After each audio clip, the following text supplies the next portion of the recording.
faire une profession de foi de manière plus solennelle, comme on l'a fait en fait chaque dimanche. Alors pourquoi on se rassemble pour dire notre foi? Pourquoi on a besoin d'être en église, d'être ensemble pour dire notre foi? Telle est la question qu'on peut se poser aujourd'hui. On aurait pu rester chacun dans son coin et puis dire ben moi je crois en Dieu. Quand les gens ils rencontrent un prêtre, ils disent toujours je suis très croyant, monsieur, mon père, je suis toujours très croyant quand ils me rencontrent. Et pourquoi on ne dit pas notre foi tranquillement chez nous, chacun dans son coin? Pourquoi on a besoin d'être ensemble? Pourquoi on a besoin d'être en église? Ça c'est l'introduction, la question que nous nous posons. Le constat que je fais, c'est que l'être humain, chacun de nous, vous les jeunes, mais chacun de nous, nous avons, et puis sur toute la surface de la Terre, et puis depuis la nuit des temps qu'il y a des hommes et des petites bonnes femmes qui se promènent sur la Terre, on a tous des questions. Quel est le sens de notre vie? C'est des questions métaphysiques, questions importantes. À quoi ça sert notre vie? Pourquoi il y a autant de souffrance? Est-ce qu'il y a la vie après la mort? Est-ce que, etc., etc. Il y a le bien, il y a le mal, où est-ce que c'est tout ça? Alors chaque homme sur la terre, on réfléchit à cette question. Chacun avec son intelligence. Et il y a deux manières de faire pour répondre à toutes ces questions qui habitent le cœur de l'homme. Alors évidemment, je fais une petite parenthèse. Il y en a qui disent, mais il n'y a pas besoin de se poser toutes ces questions, Père Augustin. Très sûr, comme ça, il y a du soleil, il fait beau. En fait, ces questions, c'est pas qu'on se les pose pour s'amuser, pour s'occuper parce qu'on s'ennuie. Hein.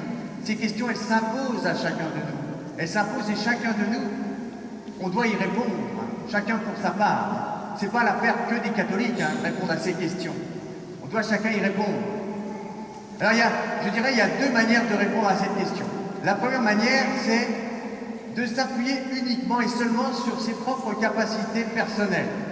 Voilà, moi je suis très intelligent, une certaine imagination, une certaine expérience de la vie. Alors voilà, je vais essayer de dire à quoi sert la vie, à quel est le sens que j'y mets, que j'y trouve. Et voyez, en faisant ainsi, tout seul, avec nos capacités humaines, on est en fait très limité. On ne pourra jamais imaginer plus que simplement ce que nous avons dans la tête. Ça n'ira pas très loin. Nous sommes, d'une certaine manière, enfermés dans nos limites, enfermés dans une bulle qui dépend de chacun de nous. Nous sommes enfermés dans notre subjectivité. À chacun sa croyance. Voilà. Chacun croit comme il peut. Alors les plus intelligents, tout le monde me regarde, non, les plus intelligents auront une imagination un peu plus importante, mais quelle que soit la capacité de chacun, on restera enfermé dans une bulle. On ne pourra pas aller plus loin, ça restera une cage. Ça, c'est la première manière de répondre à toutes ces questions qui nous habitent. Et ça finit en général en disant, ben moi je suis très croyant, je suis croyant en ce que je crois, en ce que j'ai dans la tête, en pas grand-chose, en fait. Et il y a une deuxième manière de répondre à cette question, me semble-t-il, c'est d'accueillir Jésus-Christ. Si chacun de nous sommes là ce matin en église, c'est pour accueillir Jésus-Christ. Jésus-Christ, c'est celui qui vient de Dieu, qui vient du ciel, qui vient d'au-delà de moi-même, qui s'introduit dans ma bulle, dans ma manière de penser, et qui vient me donner la main. Et moi, ce matin, en professant la foi, c'est comme si je saisissais la main du Seigneur, la main de Jésus, et je disais, Seigneur Jésus, aide-moi à considérer toutes ces questions que je me pose, le sens de ma vie, avec ton aide. Et Jésus nous ouvre un chemin que nous ne pouvons pas imaginer tout seuls. Jésus va bien au-delà de notre propre capacité humaine. Si je donne la main à Jésus, en disant la foi, c'est ce que nous allons faire, Seigneur Jésus, nous te donnons la main. Jésus nous emmène sur un chemin que nous n'avions pas imaginé, et surtout, Jésus nous donne la force d'emprunter ce chemin. Sans lui, nous n'avons pas la force d'emprunter ce chemin qui est le chemin de l'amour. L'amour qui dépasse nos propres capacités humaines, je le répète, très limitées, aussi développées soient-elles. Jésus nous montre le chemin et nous donne la force de marcher à sa suite, de répondre à toutes nos questions qui nous habitent de manière infiniment dilatée. jusqu'au cœur de Dieu. Voilà les deux manières de répondre. Et la deuxième manière avec Jésus, c'est ce que nous vivons aujourd'hui, c'est la profession de foi. Seigneur Jésus, je te donne la main, conduis-moi vers le cœur de Dieu. Pour conclure, je prends les deux exemples que nous avons dans la première lecture du livre des Actes des Apôtres que nous avons entendu tout de suite.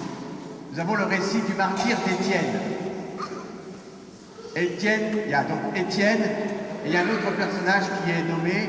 Quel est cet autre personnage? C'est Saul, exactement. Étienne et Saul. Étienne a rencontré Jésus-Christ, et quand il est lapidé, tué à coups de pierre par les amis de Saul, par Saul et les amis de Saul, Étienne, il a cette capacité que je trouve incroyable, admirable. Il a la capacité d'aimer jusqu'à ses bourreaux. Son cœur n'est pas dilaté simplement pour aimer ses amis et ses proches.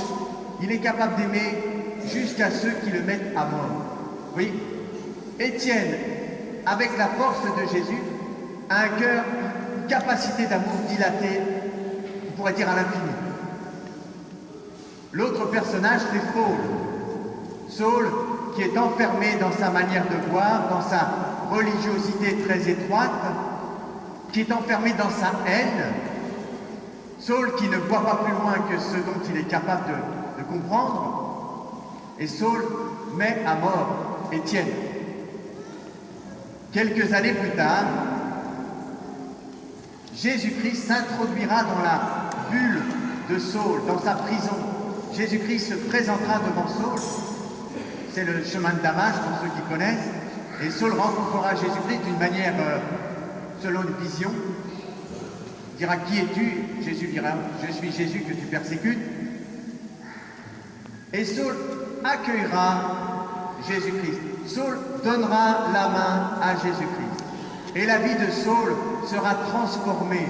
Lui qui était enfermé dans sa haine deviendra le disciple Saint Paul et sera capable d'aller porter l'amour de Dieu sur le monde entier, c'est-à-dire tout l'Empire romain. Saul a parcouru l'Empire romain dans tous les sens pour parler de l'amour de Dieu. Lui aussi est un exemple de la profession de foi qu'il a faite. Oui, Seigneur Jésus, je crois en toi, je te donne la main. Et Jésus l'a emmené bien plus loin que simplement sa petite spiritualité personnelle, subjective. Alors je conclus, chers jeunes, frères et sœurs, nous tous ici présents, nous sommes venus ce matin recevoir la foi que l'Église nous transmet. La foi en Jésus-Christ, c'est l'Église catholique qui nous la donne. Je fais une petite parenthèse, n'allez pas dire Jésus, oui, l'Église, non. Cette petite phrase facile à dire, qui n'a pas beaucoup de sens. C'est comme dire l'amour, oui, mais ma femme, non. Bon, ça va pas, ça marche ensemble, voyez-vous. On ne peut pas séparer les deux. L'Église, elle nous donne Jésus. Et si nous sommes rassemblés ce matin en Église, c'est bien pour dire notre foi en Jésus, parce que nous croyons que Jésus nous conduira vers la vie véritable, la vie éternelle. Amen.